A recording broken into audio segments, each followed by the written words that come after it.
Australians are being warned to expect a hike to interest rates after a surprise jump in inflation.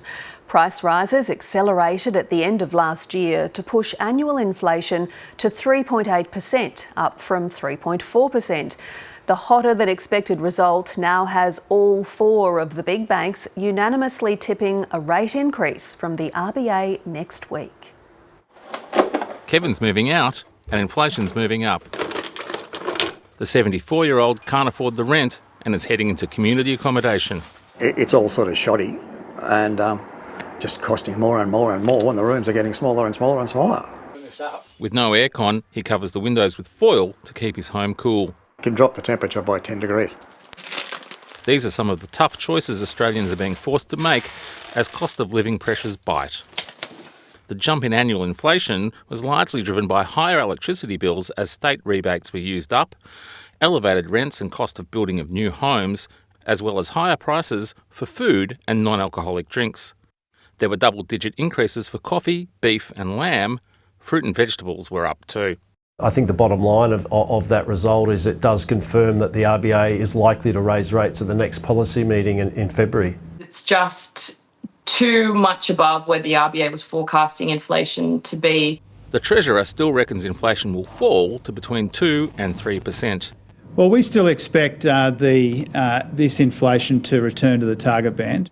If the RBA does raise rates, it risks crushing economic growth that's already persistently mediocre and throwing more Australians out of work. This Sydney restaurateur says high interest rates are already cutting his lunch. People not spending like before, because of the mortgage interest rates. It's not like easy as before, He's got a message for the Reserve Bank. Put the interest down. Put the interest down. It's one it is unlikely to heed. Ben Butler, ABC News. Well, amid predictions of looming interest rate rises, there's the double whammy of ever-growing house prices. Forecasts suggest Brisbane's already hot housing market will only continue to boil.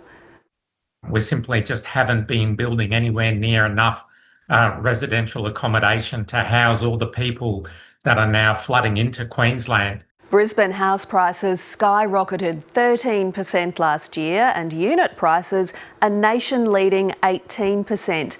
Looking into the future, the hikes only continue. KPMG expects another 11% rise in house prices this year, with units up 8%, well in front of other markets like Sydney and Melbourne. When house prices in Brisbane are going to increase at twice the rate of Sydney's, that's a wake-up call.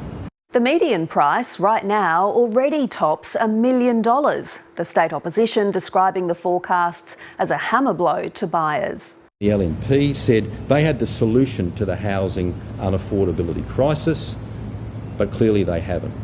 The situation is only getting worse. The Premier says he's trying to fix a decade-old problem. And we're investing really heavily in the supply. And whilst it won't change overnight, we are hell-bent on making sure that there are more options for people to get into a home. Selling!